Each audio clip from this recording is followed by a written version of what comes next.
Peace to the MWAs. Turn to the book of Judges, chapter 14.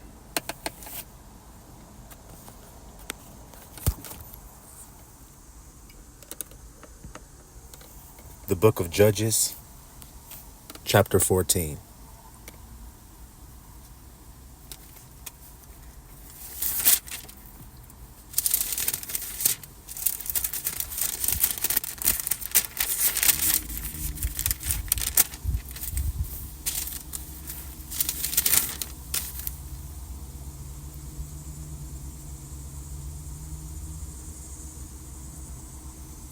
All right. Start at verse 1. And Samson went down to Timnath. Y'all hear that, little flock? Y'all know how we do. We gonna graze real quick. We see he went down. Who went down? Samson did. So he descended. I need y'all to hear that, MWAs. He went down to Timnath.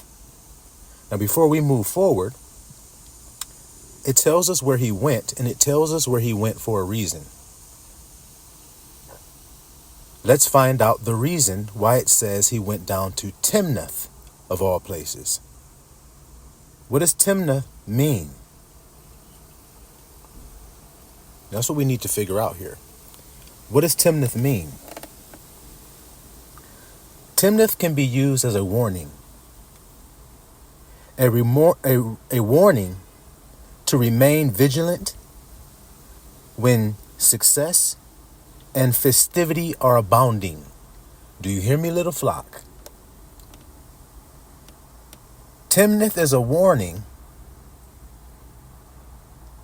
to remain vigilant, hear me nice and good, when success and festivity are abounding. So MWAs, when success and festivity abound in your life, that is when you are to be what? Vigilant. Do you see it? This is what Timnath represents. So let's see how what I have told you connects to this scenario that we're about to read. Let's continue. And saw a woman in Timnath of the daughters of the Philistines. Stop. Look how it gets right to the point. So during this success and festivity, and matter of fact, that means a state of being that you're in, happy, feeling good, everything's going good, so you feel good. And you see a woman. Interesting, MWAs, the thing the grandson keeps talking about. So let's continue reading. He saw a woman in Timnath of the daughters of the Philistines. Now, Samson is of the tribe of Dan of the nation of Israel. Are the Philistines and Israel, are they friends or allies? Are they buddies? Do they get along? I'm sure you've all heard of a very famous Philistine. He's famous because he got knocked in his head with a rock and got his head chopped off. He was a Philistine. Y'all remember that? And the one who put the rock in his head, what nation was he from? Isn't that interesting? So do you see what I mean? This is an enemy, but he sees her. So let's see. And he came up and told his father. So then he went back up and he told his father and his mother and said, I have seen a woman in Timnath of the daughters of the Philistines. Now, therefore, get her for me to wife. You see that, little flock?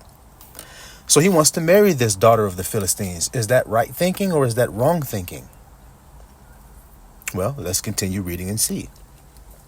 Then his father and his mother said unto him. So his father and his mother said unto him, Is there never a woman among the daughters of thy brethren, or among all my people, that thou goest to take a wife of the uncircumcised Philistines? Do you see the question, little flock? You can't get a wife of your own people? You have to go to your enemy to get a wife? So my question here is, are his parents happy about what he's asking for? Or what his request is? Are they pleased to hear it? Let's continue. And Samson said unto his father, Get her for me, for she pleaseth me well. You see that? For she pleaseth me also is interpreted, she is right in my eyes. She is right in what? In my eyes. What does the scripture say about that? And man's ways are right in his own what? Look at that there. Look at that there. She may look right. My question to the MWAs is she right? So what I need the MWAs to understand then is you need to stop living in a world that you think it is and live in the world that is. This is why he told you to be wise as a serpent, because he knows the world that you're in. He didn't pray for you to be taken out of the world, did he? But he prayed that you be kept from the evil. And the way you're kept from it is by being wise as a serpent is. Serpent moves unseen. He moves in a way where it's very subtle. You don't even know he's there when he's there. When he's gone, you didn't know he was gone.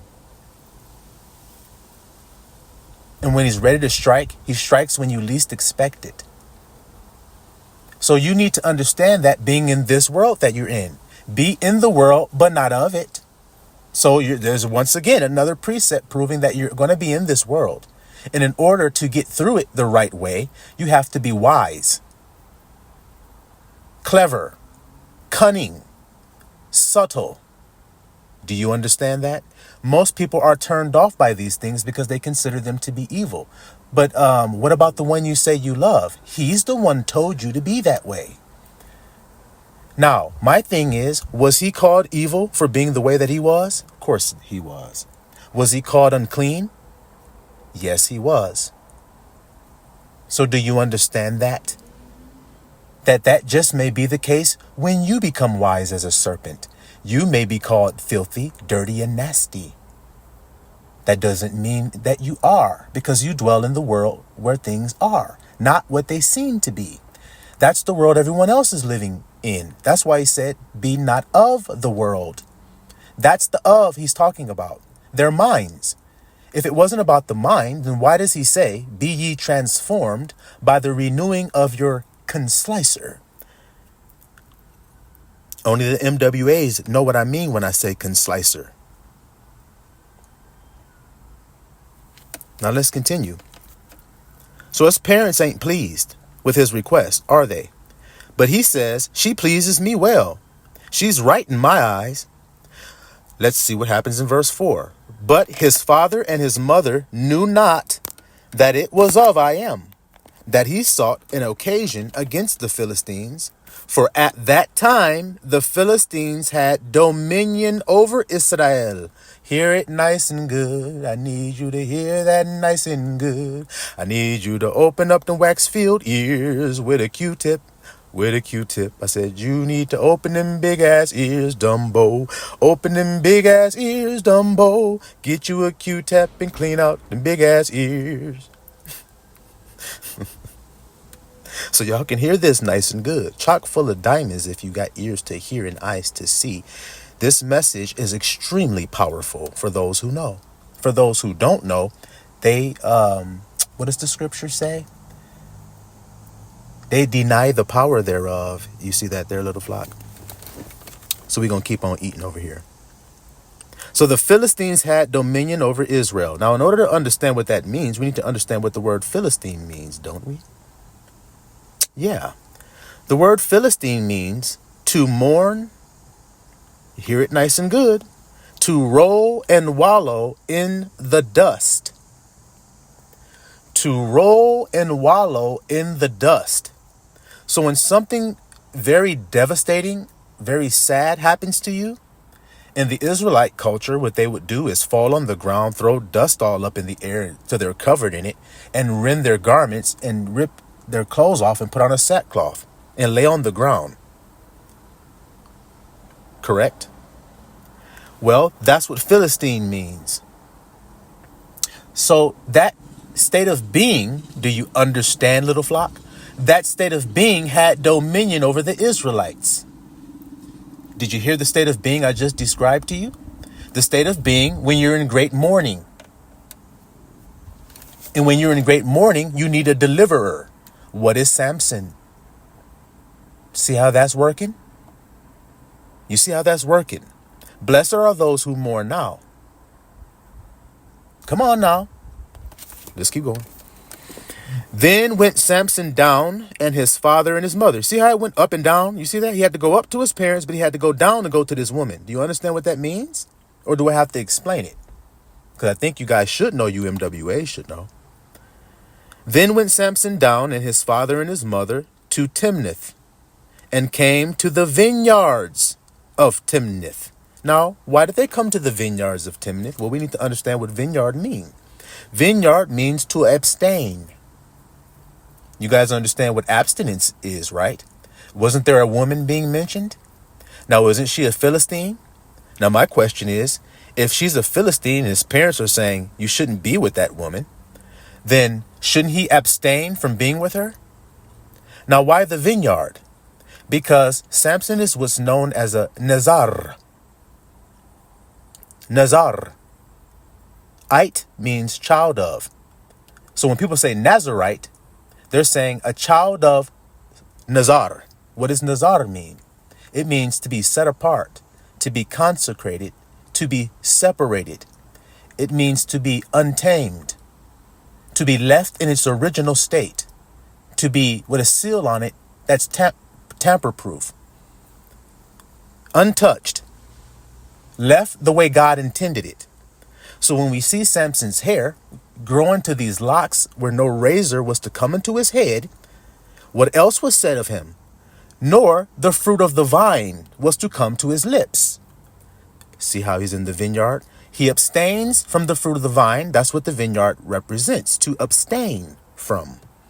This is why Christ said, John the Baptist, who was the greatest of all prophets, came neither eating nor drinking, but the Son of Man come eating and drinking, and you say, behold, a gluttonous man and a wine bibber, a Nazar who takes of the fruit of the vine? How? In other words, a Nazar who doesn't abstain, well, then he's filthy. Do you understand why he called him a glutton and a wine bibber? They call Yosha that? Because it means to abstain. That's what sets you apart from everybody else. Your abstinence. What you abstain from. See what I'm saying? So let's continue. So they went to the vineyards of Timnath. Now you understand what that means. And behold, a young lion roared against him, or toward him. A young lion roared toward him. And the spirit of I am came mightily upon him and rent him as he would have rent a kid. And he had nothing in his hand. But he told not his father or his mother what he had done. So when the lion came roaring at Samson, what did Samson do? He rent him as he would a kid. Do you guys see why? Because when he abstains, he's strong as hell. That's why he rent the lion as he would a kid. Do you understand that? Now, what can cause a man to abstain? What makes it easy for a man to abstain? This is what all men are searching for.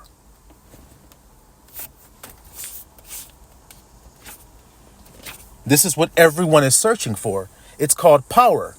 They don't know how to do it. They don't know how to abstain. They abstain for a while, then they fall off. It's called relapse. You see it? Why is that? Why is that struggle there? Because men don't know the power.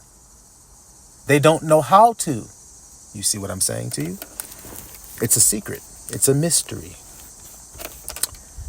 That's why the story of him and Delilah is there. Because she's trying to discover something that's hidden. Correct? No one knew it except Samson. Is that correct? Now I'll ask you, MWAs, what was the secret to his strength? Now, if you're carnally minded, you're going to say his hair was cut. His hair was not to be cut. When it was cut, that's when he lost all his power. I'm going to ask you, what does that mean?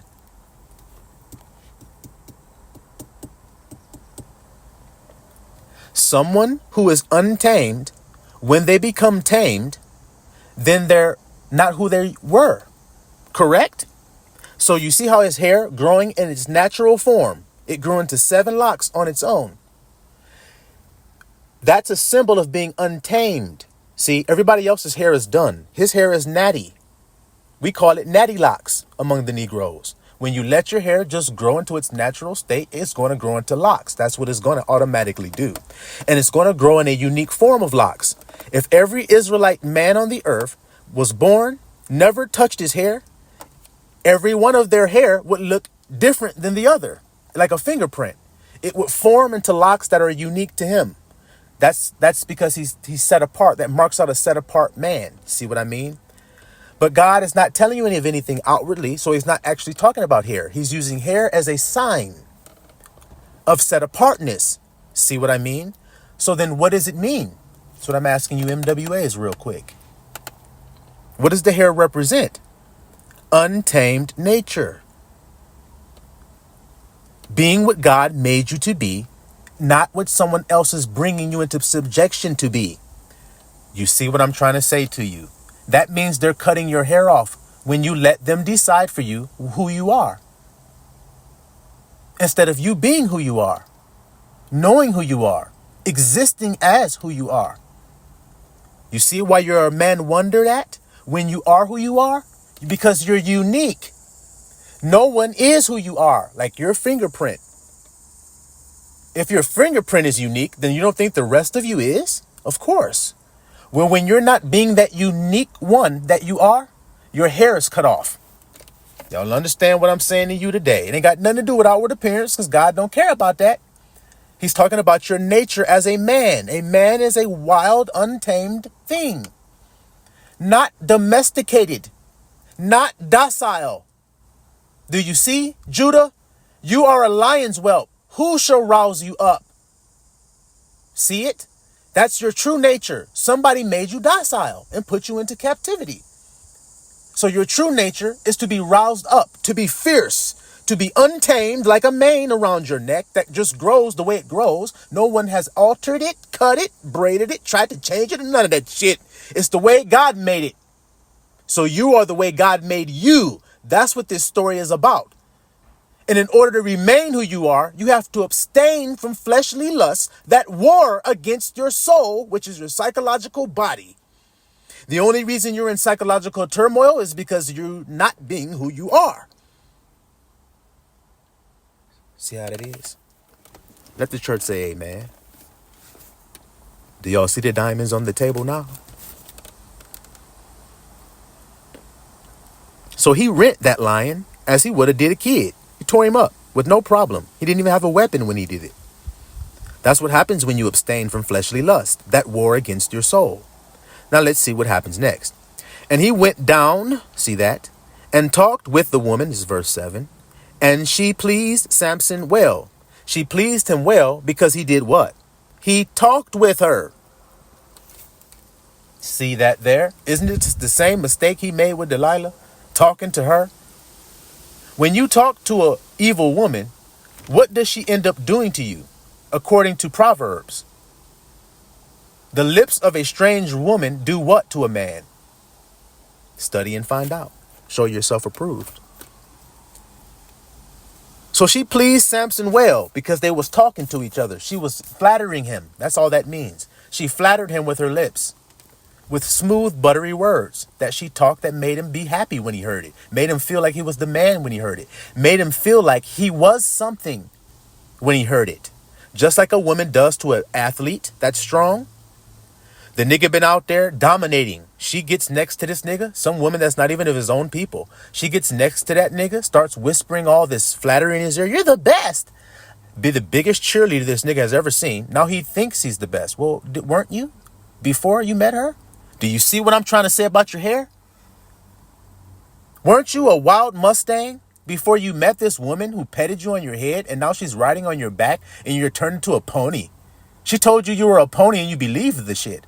That is not what God made. He made you to run free, to glorify his name. How can you glorify his name if you've been made into a false image other than I am?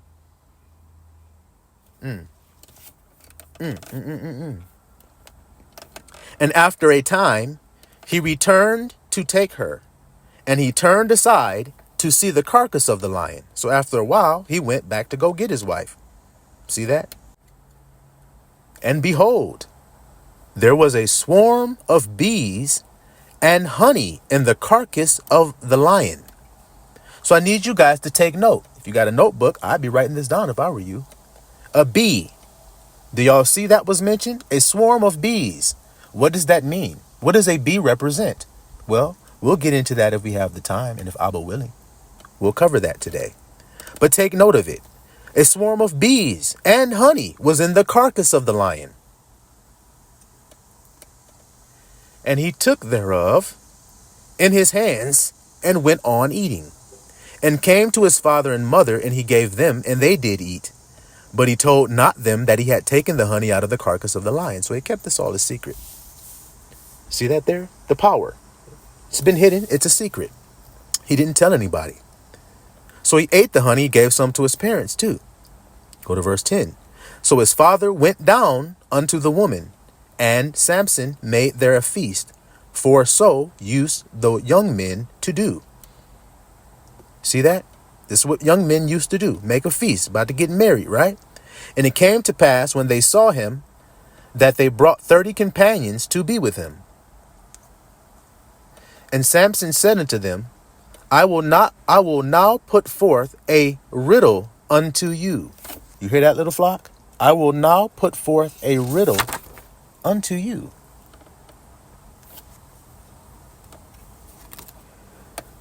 Now this word riddle, what does it mean? It comes from the word kedah. Kedah in the Hebrew. Kedah means dark saying. Now, this is a sign of the spirit of I am. Where the spirit is will be dark sayings. So you see how Samson's speaking isn't eerily similar to how Yahusha speaks in parables? Where the spirit is, there will be dark sayings. You see it, little flockulators? Riddles. Things you have to figure out what the man is saying. Because that's a sign of wisdom. To be able to speak dark sayings is a sign that you have wisdom. You see it there, little flockulators? How do we know this? Solomon, the one who built the temple, had all the wisdom. And the queen of Sheba, the queen of the south, Candace, queen of the Ethiopians, came to him to ask him dark sayings, riddles, hard sayings, hard questions, do you see, to test his wisdom. And he answered her every one of them. So do you see how it's a sign of wisdom? All right then. So now let's see. He challenges these 30 men, these 30 companions they're called. Samson said, I will now put forth a riddle unto you. If you can certainly declare it me within the 7 days of the feast and find it out, then I will give you 30 sheets and 30 change of garments. But if you cannot declare it me, then shall you give me 30 sheets and 30 change of garments. And they said unto him, Put forth thy riddle that we may hear it. And he said unto them, Out of the eater came forth meat, and out of the strong came forth sweetness. And they could not in 3 days expound the riddle. Y'all see that, little flock? So 3 days that went by, they still couldn't figure it out. See how it's about who got wisdom and who don't? So do they have wisdom? These 30 companion Philistines? No. See how this is in the book of Judges? See how God is judging? That's what the bee I mentioned earlier. Just gave you guys that little tidbit of nugget of diamond there. The bee, which represents judgment, and we're going to prove that later on, was mentioned there, the bee. So when a man is abstaining, when a situation comes to his life, a temptation, which is to spark desire, and when he abstains from it, he becomes extremely strong, where he tears a lion. The lion is the eater. Satan is as a roaring lion seeking whom he may devour. So when he comes, he's looking to see how he can use your desire against you, as it was in the beginning, right? Okay, then. So he's trying to tempt you. That's what he does. He's called the tempter. When he tempts you and you abstain from his temptation, you become extremely strong. Do you want that strength today, my brother? Because I know you do. Because I know y'all keep asking for it. Well, in your abstinence is where it's found. That's where you become strong, when you abstain in the vineyard. See what I'm trying to say to you here? Now, when you abstain and you become strong, you're going to get something out of that. What is it? Sweetness. The judgment of God, which represented by the bee. The honey is the sweetness of the judgment you've now received. Do you see it? Out of the eater came sweet. Okay? Out of the strong, which is that temptation you've been fighting your whole life. It's been so strong over you your whole life. Right, little flock? It's been taming you. It's been cutting your hair off. Right? Do you understand the language that I'm speaking to you today? The temptation in your life has shorn your head so many times, which also means a sign of shame. It has shamed you so many times because you keep falling into it. That makes you feel weak. Well, now I'm giving you your power back through abstinence. You see it? Now, when you do that, you're going to get the honey, the sweetness of the satisfaction. That's what honey represents. Satisfaction, sweetness. You see it? Of God's judgment upon you, which is that you tore the desire apart with no problem. You see it? All right. That's the eater. The eater is desire. That's what's been eating men up. Can't you guys see it? The palmer worm, the canker worm, that's an eater. It's just desire. A man is drawn away of his own lust. So what's eating him up? Okay.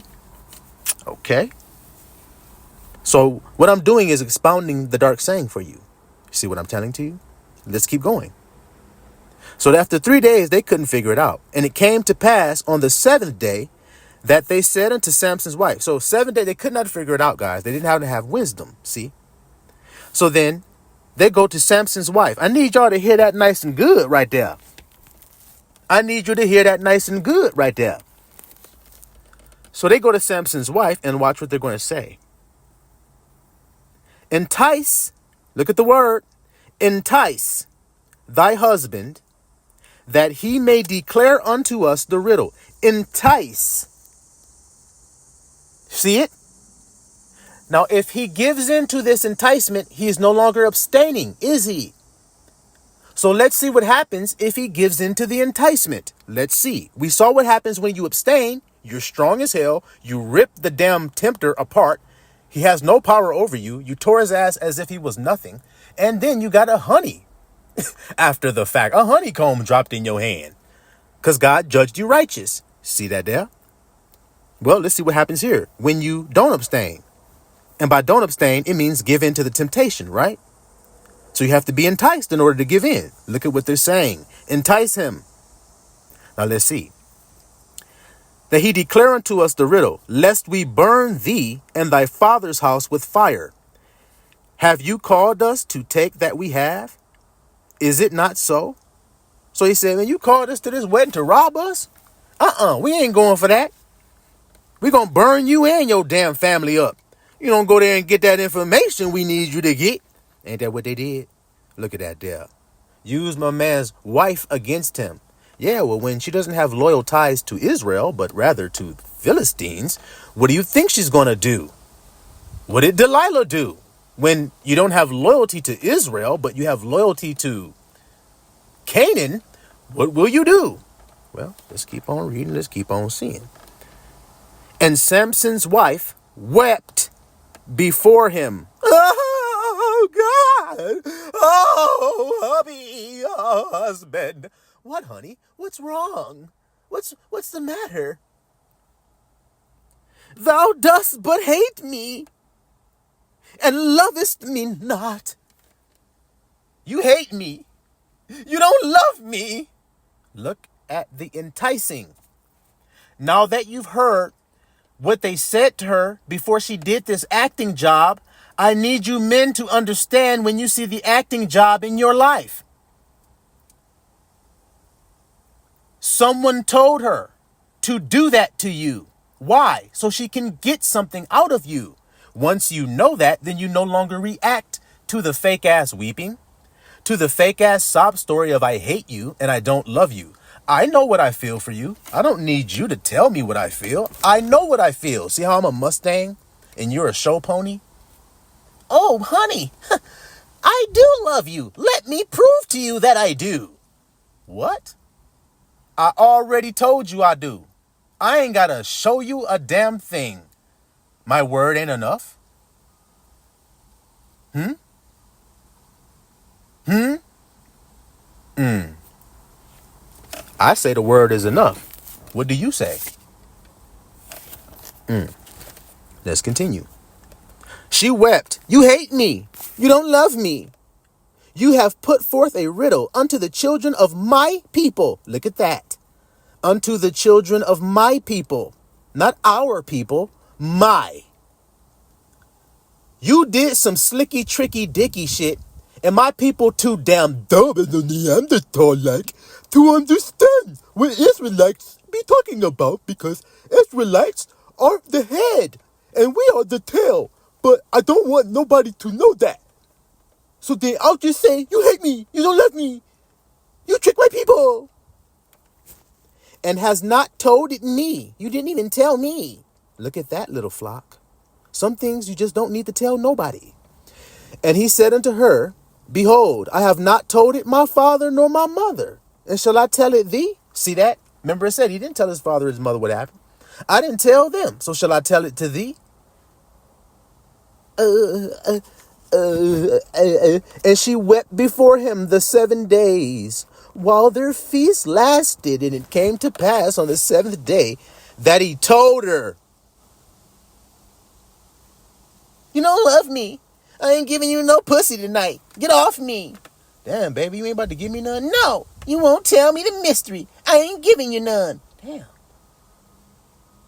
It shouldn't be no damn, Samson. It should be, all right, you don't please me no more. On to the next one. You don't know who I am, bitch? I'm Samson. You ain't heard of me? Well, maybe your people about to hear of me after I get this jawbone. Maybe you'll hear of me then. As for you, you can kick rocks and go on your way, because you have ceased pleasing me. Bye.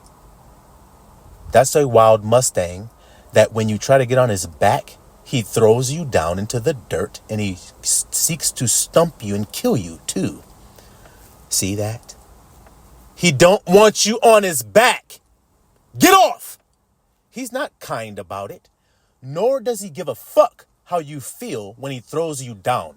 Matter of fact, when he throws you off, he hopes you hurt yourself and incapacitate yourself so the stumping of you becomes easier. And if you try to get up while I'm stumping, I will kick the shit out of you so severely I hope to break your rib cage. Y'all understand how a Mustang be getting down? He's fierce and fearless. Maybe y'all need to read the book of Job and understand what God made. Have you given the horse his strength? See that question there? That means he got it.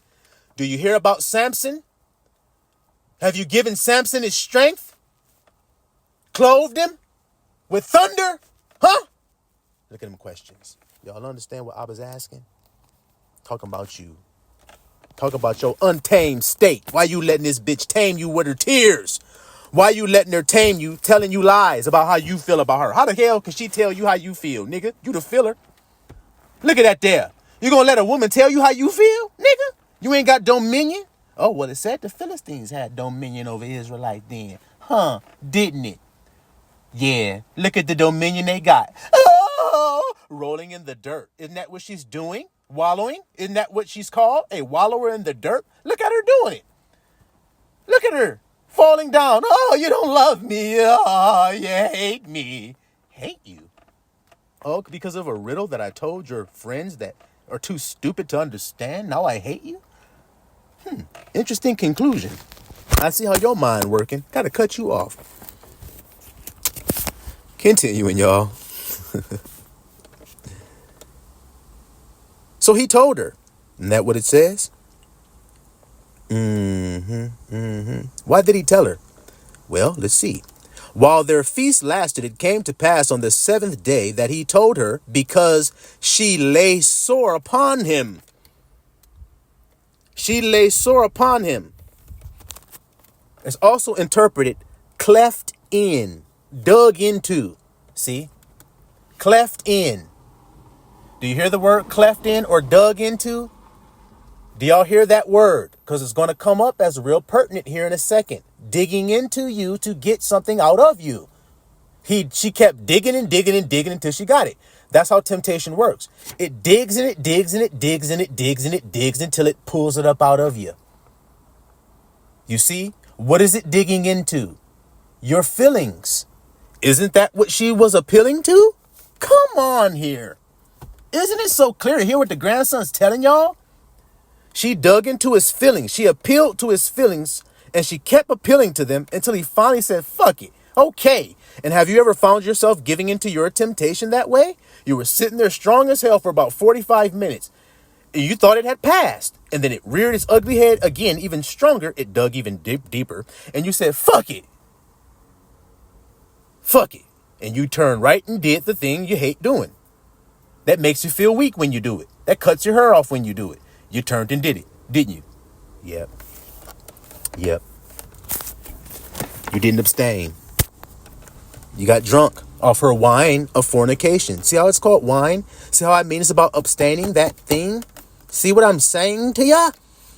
They were drunk off the wine of her fornication. Fornication means to go against the truth of who you are. To take on an identity other than what God said. That means you're cheating on God. He's the Word. The Word was God. That's why I said, is the Word enough? Got to be. So let's continue. So she lay sore upon him. She cleft into him. And she told the riddle to the children of her people. As soon as he told her, she told him. Ain't that what Delilah did? Ain't that what happened? Yeah. And the men of the city said unto him on the seventh day before the sun went down, they got there just in time, what is sweeter than honey? And what is stronger than a lion? And he said unto them, watch what he's going to say. Remember I told you, cleft in means to dig into. Let's see if a digging instrument gets brought up here. Let's see. If you had not plowed, what does a plow do? Well, when you get to some land where there's some earth, you want to plant some seed into the earth, you have to open it first. You have to dig it up first to see what kind of soil you have. So you have to expose it. You have to see what it is in there. You have to take out what's hidden. See what's under the surface. See? And you use a what to do that? You use a plow to do it. So let's see what the plow is. Let's keep going. If you had not plowed with my heifer, who is his heifer? His wife. You see it? You had not found out my riddle. If you had not dug up the secret using my feelings against me, see, then you would have not found out the wisdom that I had. Do you hear what I'm saying to you, little flock? Do you hear what I'm saying to you today? So the moment you step outside of your sovereignty is the moment your hair falls off, you lose all of your power, and you become blinded. Because you were tempted. And you fell for the temptation because you were enticed, as we just read there so eloquently, didn't we? Let's continue. And the spirit of I am came upon him, and he went down to Ashkelon. Remember, Abba used this as an opportunity against the Philistines. That's what you got to keep on remembering here. That's why the spirit has not departed from him, even though he did what he did. Because Abba was going to use what he did as an opportunity to kill some Philistines. Now let's confirm that. The spirit of I am came upon him, and he went down to Ashkelon and slew 30 men of them. See, and took their spoil and gave change of garments unto them which expounded the riddle. And his anger was kindled. He was pissed off. See, and he went up to his father's house. But he went where? Up to his father's house. Now let's see what happened to his wife after that. But Samson's wife was given to who? His companion, nigga. You hear that? Whom he had used as a friend. You see that there? So now the woman that so-called pleased you so good, that wasn't even of your own, as your parents told you,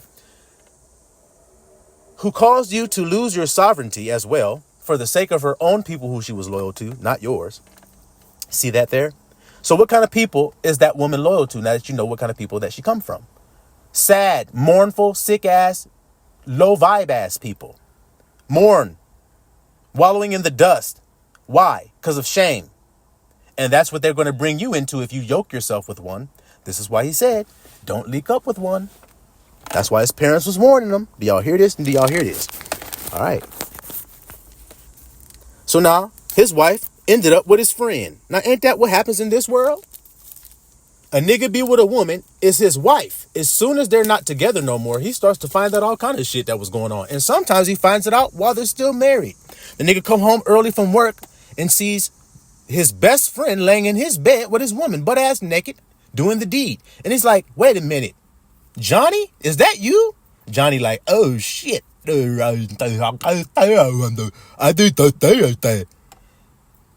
honey. Yeah. Isn't that my best friend? Well, you were, and you, and you, and you, and you, and you, and you, and I'm going to shame you even more, and shame you, and shame you.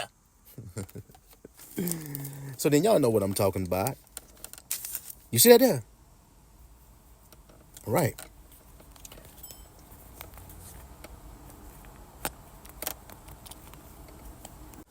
All right, now before we move forward, do y'all remember where it said Samson was like, she pleases me?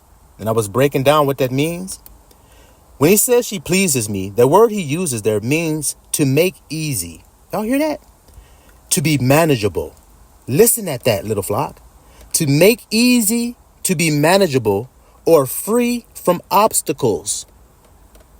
An easy girl. Now I'm going to ask you guys right now. In the world you live in, what do we consider an easy girl to be? A prude? A virgin? A chaste woman? Or quite the opposite? So now do you understand? She's not giving me any resistance to getting what I want from her. She's not chaste. She's easy. That's why Samson was pleased with her. Now I'm asking you about your temptation in life. Isn't that why you did it? Because it wasn't an obstacle. It was easy to get. Look at this. What I'm teaching y'all today. MWAs. Now, let's jump to Proverbs 21. Remember, that word meant to be pleased in his own eyes. You see? We want to get that. Proverbs 21, verse 2. Every way of a man is right in his own eyes. You hear that? Every way of a man is right in his own eyes. But I am pondereth the hearts, the inner stuff. So then Samson was only pleased because she was easy. But look at her inner qualities. She was made by some friends to be used against her own husband to trick his ass. She didn't mean that what she said. You hate me, you don't love me. She's crying. She didn't mean any of that. She was told to do that or else we're going to kill your ass. So she did it. Not realizing the I am her husband was. All she had to do was turn to her husband and say, hey, hubby, watch how the occasion that Abba had set would have been fulfilled anyway. Hey, hubby, these guys came to me the other night. They're mad because they can't figure out the riddle you told. Look at this chaste, good woman. They're mad because they can't figure out the riddle. And then they came to me secretly and told me that if I don't entice you to tell me the riddle, that they would kill me and my whole family. What you think Samson gonna do?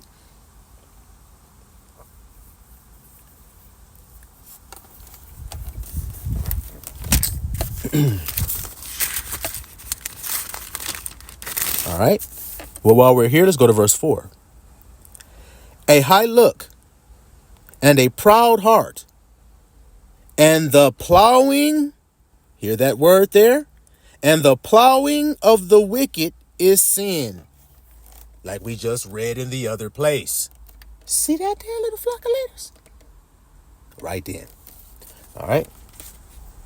So now, where did this all take place, little flock? That's my question before we move forward. Where did this all take place with Samson? It was in a place called Timnath. And I told you what that meant, right? It means to be vigilant when success and festivity abound. What was the success and festivity? The festivity was the feast. Like I said to you, wasn't there a feast he had made, as men used to do in those days, it said, young men? Yes. So we see the festivities. Be watchful, Samson, during that time. Was he? Nope. It was too late by the time he said, man, y'all plow with my heifer, man. That's how y'all figured this shit out, man. It was too late when he figured out what his feelings had done. Isn't that how deception works when your wife is deceived? Yep, it's too late. Since it was the beginning, it's the same sin over and over and over again, and there's no other sin. It's the original sin. It's the only sin. Shouldn't have been talking with her. Continuing. So now, it took place in Timnath, which means to be vigilant when success and festivity abound. What was the success? When he overcame the lion and ripped him up and got the honey. So that was the success. The festivities were the feast that he made. See how I'm weaving that together like a tapestry so it's easy to understand? Now, to make sure that we have a better, deeper understanding, let's go to the place in the Bible where this place, Timnath, is first mentioned. Wouldn't that be interesting to see? Wouldn't that be interesting to note what happens there? If the same thing takes place there, guys, then you know the grandson's on to something then, isn't he? Let's see in the Bible where Timnath is first mentioned. Let's go to the book of Genesis. Wouldn't that make sense to go there? The book of Genesis, let's go to chapter 38. Okay, little flock. The book of Genesis, chapter 38. Well, before we go to chapter 38, let me see what I want to do here. Okay, yeah. We'll start here. And it came to pass at that time that Judah went down from his brethren. Okay, did y'all hear the words? See how this is connecting like a Lego already? Samson had to do what? Go up or down to get to that woman. So let's see if Judah has to go down to get to a woman here. Let's see. He went down from his brethren and turned in to a certain Adulamite whose name is Hra. Hra means to grow pale when the blood rushes away from your face. Now, what would cause that to happen? It would happen to you because it is an outward sign of inner fear, shame, or shock. What happens when you find out you were deceived? Those three things take hold of you in a moment and you become pale. See how this is all connecting like Legos, sweet Legos dipped in honey? Can't you see it? You can't play with these Legos without licking your fingers in the process because it's just so sweet. You see? So now we see connections already, and it ain't even told us where it's at yet, but we're going to find out. So let's continue. So he goes to a certain Adulamite whose name is Hra. Hra means to grow pale because of shame, fear, and shock, denoting disgrace or dread. That's what you feel when you found out you got tricked. You feel disgrace or dread, correct?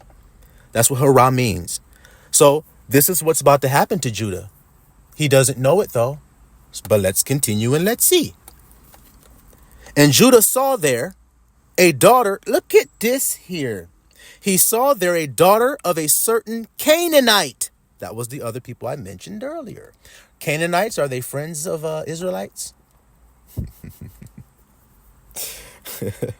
Or were they usurped by Israelites for the land?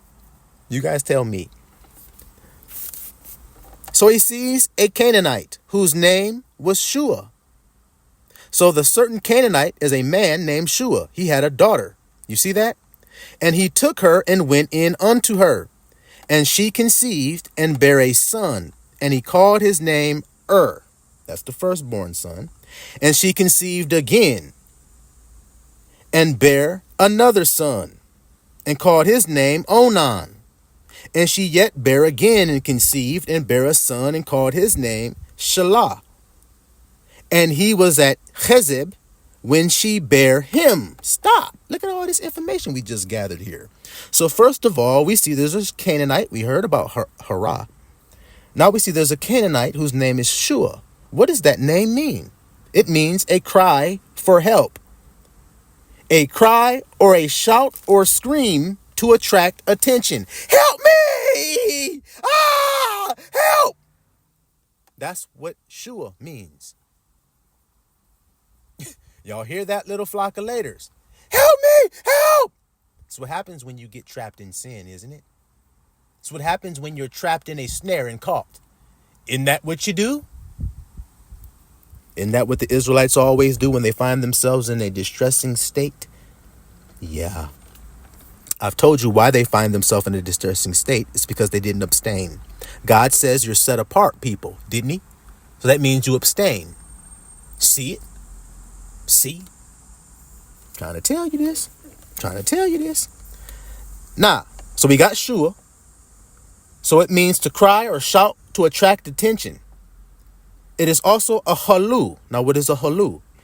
A halu is a sound that is used to incite dogs to chase. You see that? To make dogs chase. Dogs chase. You see it? It also means opulence, and it means wealth. So wealth screams out to you all day long for you to chase after it. And when you finally get it, you get pierced through with many sorrows, the Bible says, which means you're going to cry for help, aren't you? Look at how it all connected like a Lego. The next name, right? That's the firstborn son. Now we need to understand what that means. Means watchful or awake. It means to have eyes open. Do y'all hear this already or what? You're going down somewhere. You need to be watching. Now, what do you need to be watching for? Well, let's see what the next brother's name is. His name is Onan, which means to be vigorous, to be strong. So then let's connect the Legos. Watch and keep your eyes open and be awake, because your vigor or your strength is going to come under attack because of where you've gone down to. Y'all see how this is going? Strength, vigorousness. See it? What's the source of your strength? You better watch out for people trying to get you to say that. Now remember, it has to be a success, festivus, or festivity, laden time when you're doing this. So we need to make sure we see that there in this story as well. If we don't, then we ain't connecting the Legos. But if we do, we connecting some Legos.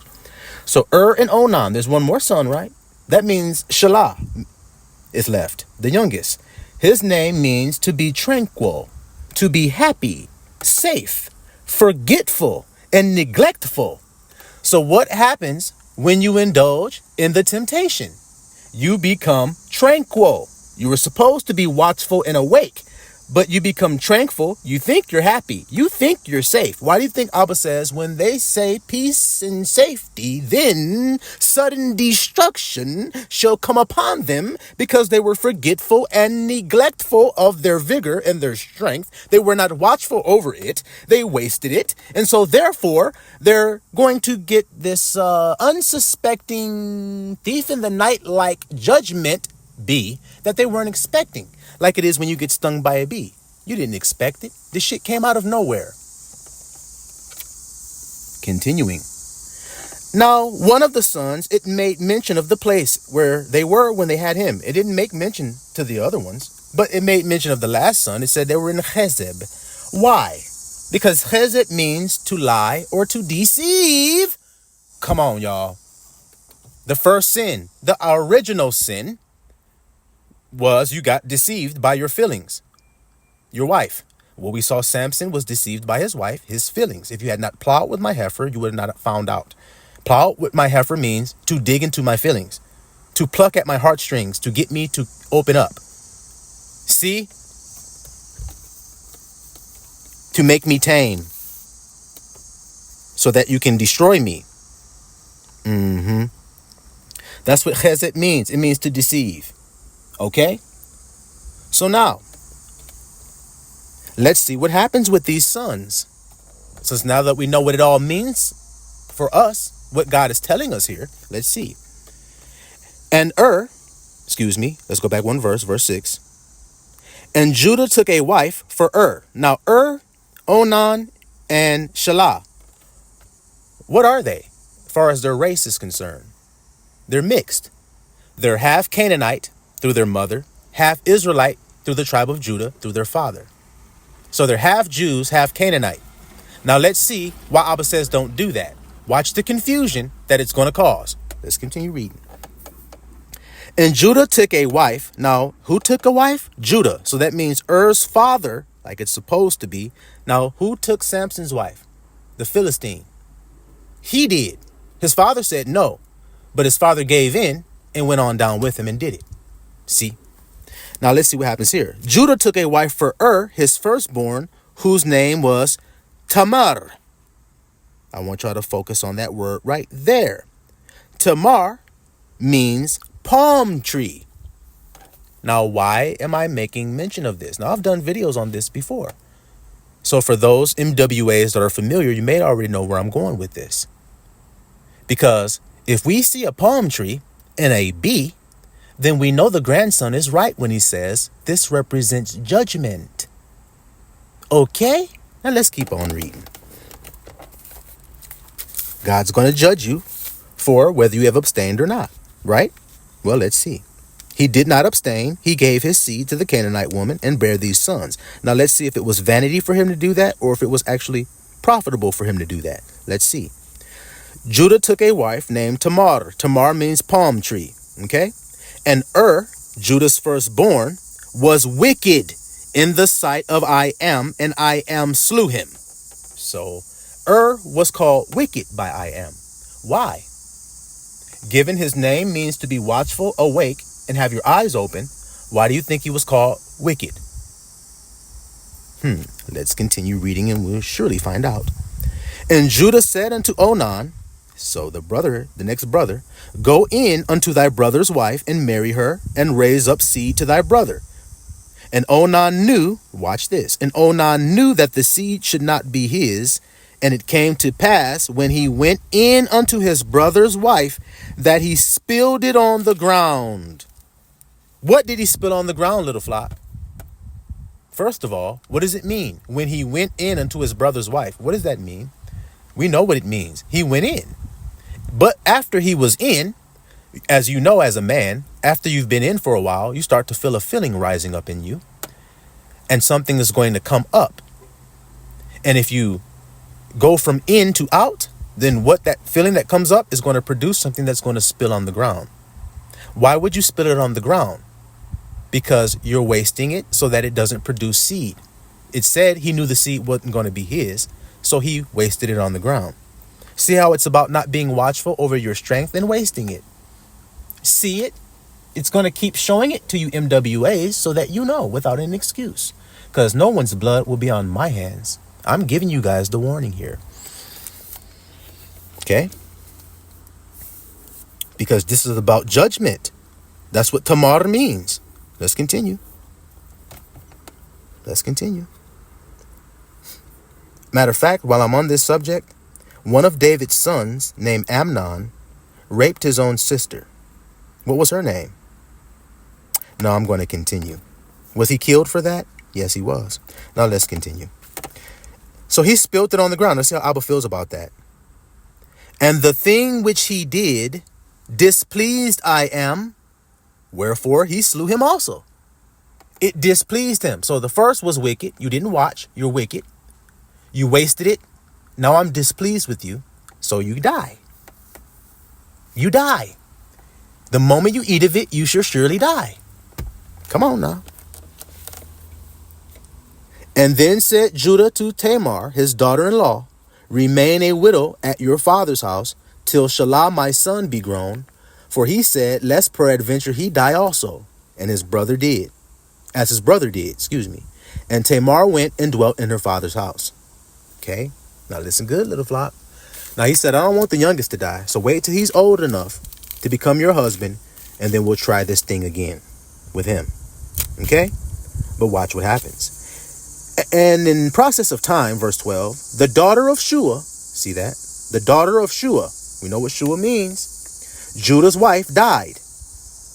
You see that? She died. So now her sons and her are dead. Were they all vanity? Her and her sons that she bore? It was all vanity, wasn't it? They're all dead now, except for one. Shelah. You see that? Which means to be happy, to be tranquil, forgetful, neglectful. You see it?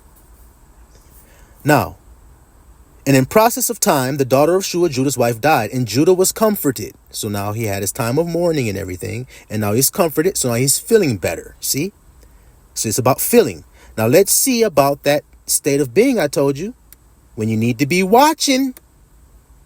When is what? Festive, and successful. All right, let's keep reading. And Judah was comforted and went up. Look at that. He went up unto his sheep shearers to Timnath, the first place it's ever mentioned. He was in a low state of mourning. So now he feels better. And when you feel better, you got to watch out because you're coming up in vibration. When you're coming up in vibration, because you're feeling better, temptation is going to seek to bring you back down again. You see it? So now he's back in Timnath. Now, do y'all recall what I said Timnath means? It is a warning to remain vigilant. What does mean? Vigilant and watchful. See? This is a warning. Timnath is to remain vigilant when success and festivity abound. The success and festivity is what it means when it says he's going up to his sheep shearers. He's going up to do what, little flock? To see how bad business has been, or to see how good and successful it has been? It didn't say he was shearing the sheep. It said he had sheep shearers, hired hands. And he's going to see how good it's gone. How much money y'all done made. See it? Success. That's when you need to watch out. Now let's see if that's true, that he needs to watch out. Let's see. For deception. Let's see. So Judah was comforted. He went up to Timnath, he and his friend Hira, the Adulamite. See that there? So when he went up to Timnath, he didn't go alone. He and his friend, who was his friend? Shame, fear, went with him. Now let's see what happens. And it was told Tamar, judgment. So judgment was told. See that there? What Judah was, where he was and what he was doing. So let's see what happens. Behold, thy father-in-law goeth up to Timnath to shear his sheep. See? And she put her widow's garments off from her and covered her with a veil and wrapped herself and sat in an open place, which is by the way of to Timnath. She sat in a open place that's on the way, so she could catch him on the way. See? For she saw that Shelah was grown, and she was not given unto him to wife. She said, man, that nigga old enough. How come I'm still not married to him? Okay, well, I know how to get my seed and have my babies. I'm going to trick Judah's ass. In order to trick, that means you got to deceive. You see, she changed her clothes. She put on different garments. What did she have on first? Widow's clothing. Now what does she have on? A veil. Who wears a veil? Let's keep going. And wrapped herself and sat in an open place, which is by the way to Timnath, for she saw that Shelah was grown and was not given him to wife. When Judah saw her, look at that there. When Judah saw her, saw, it's right in a man's own eyes. When he saw her, he thought her to be a harlot. Why did he think that? Because of the garment she had on. I'd ask you, who wears a veil? He thought she was a harlot. What does it say about connecting to a harlot? That's called fornication. Don't connect yourself, the temple of God, to harlots. Isn't that what it says? Well, he think this is a harlot, and let's see if he seeks to connect himself here in Timnath, where he should be watching. Let's see. For she saw that he was grown. Yeah, we read that. Because she had covered her face. See? That's why he thought she was a harlot, because she covered her face. And he turned unto her by the way and said, Go to, I pray thee, let me come in unto thee. The same coming in that we read about earlier, see? Let me come in unto thee. For he knew not that she was his daughter-in-law. She had her face covered. He didn't know who she was. And she said, what wilt thou give me that thou mayest come into to me? What are you going to give me in exchange? See that? And he said, I will send thee a kid from the flock. And she said, wilt thou give me a pledge till thou send it?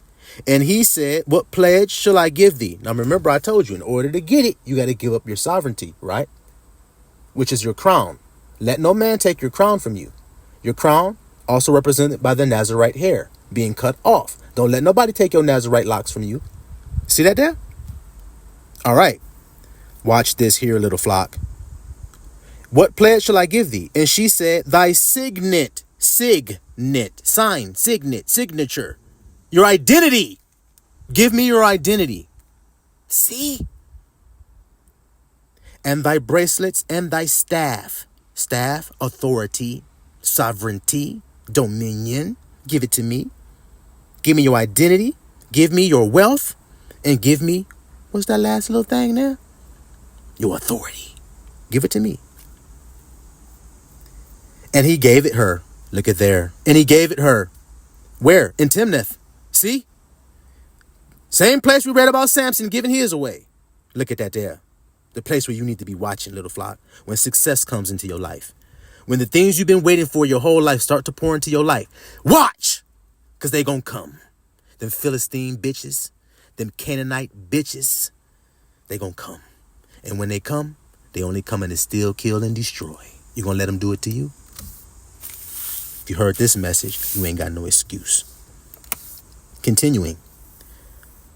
So he gave it her, and he came in unto her, and she conceived by him. So he didn't pull out. See that there? She conceived, and she arose and went away, and laid by her veil from her, and put on the garments of her widowhood. And Judah sent the kid by the hand of his friend, the Adulamite, shame. See that there? He sent it shamefully. You see that? To receive his pledge from the woman's hand. But he found her not. Then he asked the men of that place, saying, where is the harlot that was openly by the wayside? And they said, there was no harlot in this place. See, he'd been tricked. You see how he's getting the fear building up? Oh shit, no harlot. What the fuck? I could have swore I saw a harlot. What the hell? See how the fear, the shame, and everything starts to build up? The pale starts to come? The hurrah? See it? And he returned to Judah and said, I cannot find her. See, hurrah. And I cannot find her. And also the men of the place said that there was no harlot in that place. And Judah said, let her take it to her, lest we be shamed. See, lest we be shamed. Behold, I sent this kid, and thou hast not found her. And it came to pass about 3 months after that it was told Judah, saying, Tamar, thy daughter-in-law, hath played the harlot. She hath played the harlot. See that? And also, behold, she is with child by whoredom. She played the harlot. She had sex out of wedlock, and she done got pregnant. You see it? Now watch what Judah's going to say. Watch, little flock. And Judah said, bring her forth and let her be burned. Look at it. Didn't I tell you this is about judgment? Her name is Tamar, which means a palm tree, which I'm going to prove to you represents judgment. Now let's see if she gets judged or Judah does. Let's see. Because he said, put her to death for her whoredom. What a hypocrite. Didn't he just become a whore just a minute ago? By laying with the harlot, who he thought was a harlot? I could see if he thought she wasn't one and laid with her. And she was. But he thought she was one and laid with her anyway. And we're going to find out about why he did that, because it has to do with something about that vine I told you about, of abstinence. Let's see if the vine is going to come up as we dig deeper and we plow deeper to get the secrets of this, why he couldn't abstain. We'll find out. We'll find out. Okay? So now they can't find her. But now 3 months later, they see she's pregnant. They say, uh-oh, let's burn her. This bitch been being a hoe. But when she brought forth, she sent to her father-in-law, saying, by the man whose these are, am I with child. When she was brought forth, then she said, she brought the items that he had gave her, see. By the man whose these are, am I with child. And she said, discern, I pray thee, whose these are, the signet, the bracelets, and the staff. And Judah acknowledged them. Now, when he saw that, do you think he felt shocked? He said burn her. That means he had no idea that that was the harlot he had laid with. He had no clue. She played his ass. She deceived him, right? Come on, y'all. This message is so profoundly accurate, with so chock full of truth, it cannot be denied who it's coming from. Can it? I'll ask anybody right now. Put it in the comments and say, "No, I don't believe this message coming from God." Say it and then prove it. Nah. I told you I was fierce. And I'm a consuming fire. So stoke me if you want to. Fan me if you please. Continuing. So he acknowledged them. Yep, that's my shit. And said, "She hath been more righteous than I." Told you. "Because I gave her not to Shelah, my son, and he knew her again no more." See, I didn't give Shelah because I thought he would have died. I tried to protect him, sought to save a life, ended up losing some shit. Yep, that's the way it works. "And it came to pass in the time of her travail that, behold, twins were in her womb. And it came to pass when she travailed that the one put out his hand, and the midwife took and bound upon his hand a scarlet thread, red." What does red represent? Lust. Y'all understand that? Wasn't there a woman riding a scarlet colored beast? Where did that child come from? He came out of pure lust. Scarlet. "Saying, this came out first. And it came to pass, as he drew back his hand, that behold, his brother came out. And she said, Hast thou broken forth? This breach be upon thee." See, it's about a breach. See how those children represent his own sin? "Therefore his name was called Pharez," which means breach. See that there? "And afterward came out his brother that had the scarlet thread upon his hand, and his name was called Zerah." You see that there? And what does Zerah mean? It means dawn. Dawn. You see it? All right, little flock. So now we saw what happened, and we saw where it happened. This is the first place where that place Timnath is mentioned. So we see later on it's mentioned again. The same thing takes place again, right? Right. All right. Now, before we dig deeper with the plow into this scenario that took place and why Judah was deceived and why he was even in that state of being, I've told you it's about festivities and success. We're going to get a side note about tamar. That word, it means palm tree, and I'm telling you, it's about judgment. Okay? So now we need to get that real quick. We're going to jump over to the book of Judges. Back to Judges. We were already there earlier. We'll go back. The book of Judges, chapter 4. And let's see what we're going to see here, little flockulators. Let's just see what we're going to see here. Judges, chapter 4, verse 1. "And the children of Israel again did evil in the sight of Iam, when Ehud was dead. And Iam sold them into the hand of Jabin, king of Canaan." Same people that we read about at Timnath that girl was from. The Canaanite, Shua's daughter. Look at it there again. So we see Israel's doing evil, and now they're subject to Canaan. Look at that. "That reigned in Hazor, the captain of whose host was Sisera, which dwelt in Harosheth of the Gentiles. And the children of Israel cried unto Iam, for he had 900 chariots of iron, and 20 years he mightily oppressed the children of Israel." You see that? He mightily oppressed the children of Israel. For 20 years he did this. Now watch this, little flock. "And Deborah," you hear that name? My mother's name, by the way. "Deborah, a prophetess, the wife of Lapidoth, she judged Israel at that time." She did what? Did I tell you about judgment? Now, what does the name Deborah mean? I'll wait a second. Let you guys ponder on that for a minute, because let's see if the thing the grandson is telling you is just true. The name Deborah means a bee. Yes, a honey bee. So therefore, did it say she was a judge? So the bee is a judge. She's the only woman judge ever mentioned, ever wrote about. Correct? She's the only one. You could call her Queen Bee if you want to, because they came to her for judgment. A queen bee, or a mother to the nation of Israel. Now, let's just get the proof on that as we keep on reading here. Her husband's name is Lapidoth. Lapidoth means a torch, a bright, shining torch, bright light. See it? So Deborah means B. She's a judge. See that? And let's see where she dwells. Let's confirm the word Tamar. Let's see. And she dwelt under the Tamar of Devor between Ramah and Bethel and Mount Ephraim. And the children of Israel came up to her. See, the children of Israel came up to her for judgment. Now, did you hear all the information the grandson just dropped in that few little verses? Let's go back and read that again. She dwelt under the palm tree, the Tamar, palm tree. Who does? The bee that judges dwells under the palm tree. The palm tree is called the palm tree of a bee. See it? Come on, little flock. Y'all got to be blind not to.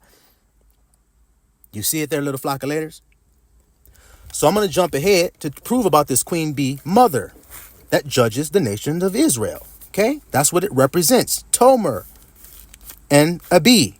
Just like Samson found out when he was found righteous for his abstinence and he was made strong because of it. But then when he fell short, we saw what happened when he fell short with Delilah. He lost his strength. See? He was a judge. Okay? So now I'm going to jump ahead to see what Deborah says about herself here. Okay? Because she sings a song. Chapter 5, verse 1. Then sang Deborah and Barak, the son of Abinoam, on that day, saying, Praise ye I am for the avenging of Israel, when the people willingly offered themselves. Okay, that's how it starts. Okay. Now I want you to jump ahead. Watch this, little flock. Verse 7. This is part of the song. The inhabitants of the villages ceased. They ceased in Israel until that I, a bee, arose. And I arose a mother in Israel. Come on, y'all can't fuck with the grandson of right thought because he know his shit. Okay, so do you see what I was telling you about why the honeybee was up in there in the carcass of the lion? Because he was judged righteous. So now you get the honey. You see what I'm trying to say to you? All right. Now, let's go to a book called The Testament of Judah. Okay, little flock? We're going to hop over there real quick to get some more in depth about Genesis 38 we were reading. All right, we're going to read from the Testament of Judah, which is taken from the forbidden or the forgotten books of Eden, I believe it's called. The Forgotten Books of Eden, the Testament of Judah. I'm going to be reading in chapter 2. Now, we're going to correlate this to what we read in Genesis 38, but we're going to get some extra information because remember, the fruit of the vine got to be mentioned here, little flock. Or the grandson ain't got a Lego. He got a Lego left that he ain't clicked. I got to click that Lego too to make it perfect. Verse 11. Now was wicked. Is that not what we read in Genesis 38? Yes. And he was in need concerning Tamar because she was not of the land of Canaan. See? That's why Judah picked her, because she wasn't a Canaanite. See? And on the third night, an angel of I am smote him. Y'all know that from Genesis 38. And he had not known her according to the evil craftiness of his mother. See how we got a little deeper with that plow? So he learned how to do what he was doing, that wicked shit he was doing. He learned how to do that from his mother, Shua's daughter, the Canaanite. So he learned it from a Canaanite. See why God said don't mix. See? So he learned it from his mother, the craftiness of his mother, for he did not wish to have children by her. So his mother taught him a way to have this wife without having children with her. And we're going to see Onan following suit. Let's see. And in the days of the wedding feast, I gave Onan to her in marriage, and he also in wickedness knew her not, though he spent with her a year. And when I entreated him, he went in unto her. So a year, he didn't even lay with her. Didn't have sex with her. See that? But then, guess what? Now, what did we read earlier about It says he had need concerning Tamar because she was not a Canaanite. So in other words, his mother told Onan, and Shelah to only be with a Canaanite woman. That's what she told him. to perpetuate the sin. See? Okay then. Now let's continue. So now we see Onan following suit. He ain't laying with her for a whole year. But then Judah says, hey man, Onan, you need to go make some children, bro. Go do what I told you to do. See? So when I threatened him, you see those words? He went in unto her, but he spilled the seed on the ground. And this is what we just read in Genesis 38. See? According to the command of his mother. So his mother told him to do that. And he also died through wickedness.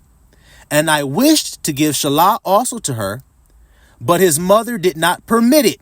So then why didn't Judah give Shelah to the wife?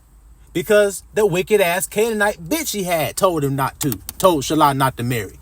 See it? For she wrought evil against Tamar. Why? Because she wasn't a daughter of Canaan. See that? Because she was not the daughters of Canaan, as she also herself was. See? See that there? So now we've dug up some more information that's pertinent.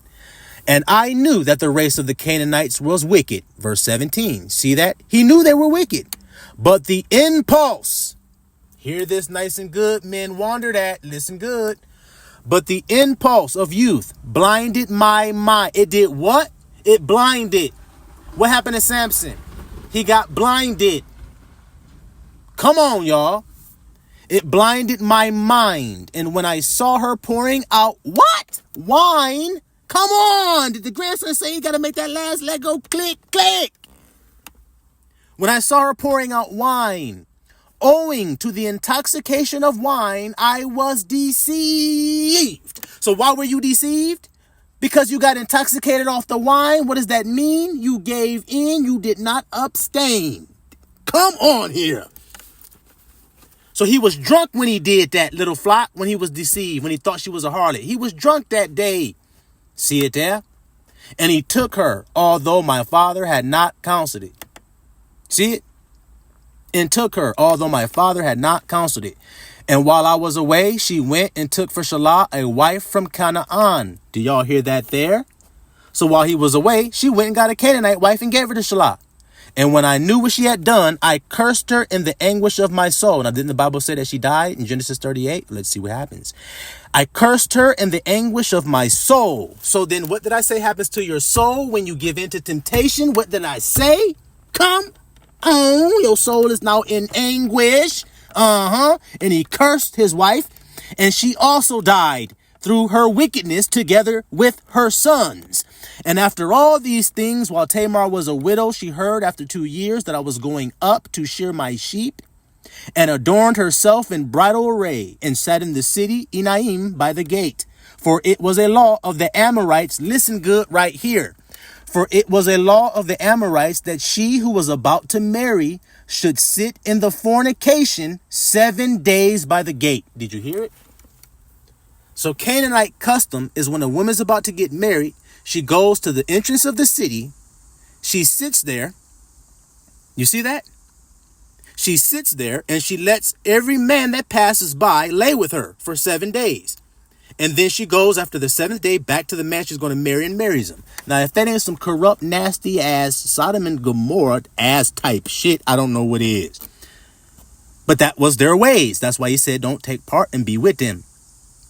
So Tamar went. Excuse me, let me go back. So that was their custom. Therefore, being drunk with wine, I did not recognize her. See that? She adorned herself in bridal array. You notice it says, I asked you guys earlier who wears a veil. Now, I'm sure some of you said, well, a bride does. And then the answer was harlot. Isn't that interesting, little flock later? So then, as someone who disguises themselves as your bride is what's being said here. A false bride, a false wife, someone who is deceiving you, got a mask on, a veil. Come on now, look at the heart. That'll tell you if that's your wife or not. But continuing, let's see what happens. I was drunk. I did not recognize her. And her beauty deceived me through the fashion of her adorning. The way she was looking, she looked good and everything. It deceived me. And I turned aside to her and said, let me go in unto you. And you know the rest of the story. She said, what you going to give me? And we all know the rest of that. Now let's go down. Let's go down in verse 29. Oh, no. Verse 28. And not knowing what I had done, I wished to slay her. But she secretly sent my pledges and put me to shame. There's that thing again I told you about. Hurrah, shame. Yep. She shocked your ass. And when I called her, I heard also the secret words which I spoke when I was lying with her in my drunkenness. Do you hear that? When I called her, I heard also the secret words which I spoke when I was lying with her in my drunkenness, and I could not slay her because it was from I am. For I said, lest haply she did it in subtlety, having received the pledge from another woman. She did it in subtlety, having received the pledge from another woman. I thought maybe she got that stuff from somebody else. But I came not again near her while I lived, because I had done this abomination in all Israel. See that there, little flockulators? Let's see what happens next. Moreover, they who were in the city said there was no harlot in the gate, because she came from another place and sat for a while in the gate. And I thought that no one knew that I had gone in to her. And after this, we came into Egypt to Joseph because of the famine. So after that, a famine hit. Now his whole family didn't suffer. Yep, you brought a curse upon your whole damn family now because of what you did. And I was 46 years old, and 70 and 3 years lived I in Egypt. Hear that, little flockulators? So we dug deeper and we brought out a whole lot more information concerning what we had discovered. He was drunk. That means he partook of the vine. I told you the vineyard means to abstain. He did not. So he suffered. Then a famine hit. They had to go bow down to Joseph, who did abstain fornication, and actually he fled from it. Do y'all see the connection the grandson just made with another big ass Lego that just went click? Didn't that just happen after he sinned? He had to go do that? Bow to his brother Joseph, just like Joseph said was going to happen? Why? Because Joseph fled fornication. He abstained. He kept his strength within himself. He kept his true identity. He didn't let anybody change his identity into an abomination, like Judah just said right there. Y'all hear me? And y'all hear me nice and good. All right, little flockulators. I think that's all for now. We've dug deep enough, I think, with that plow to unearth all the rubies, diamonds, sapphires, and emeralds, and everything we could possibly hope to have grasped up out that earth. Y'all feel me? So I'll be blessed, little flockulators. And if there's anything more to bring to the MWAs, you know the grandson will be sure to serve it up for you nice and quick and nice and hot. So be prepared, little flockulators, because as a flock of sheep, our threat would be a wolf. And I've looked on the hillside across the valley, and I see a wolf standing there, waiting for his opportunity to descend from that hill that he's on, to cross that valley and to come over here and think he's going to scatter the flock. Y'all see that, little flockulators? Y'all understand what I mean by saying that now, considering this message we have talked about today? Stand, MWAs, and remain. Shalom, Israel.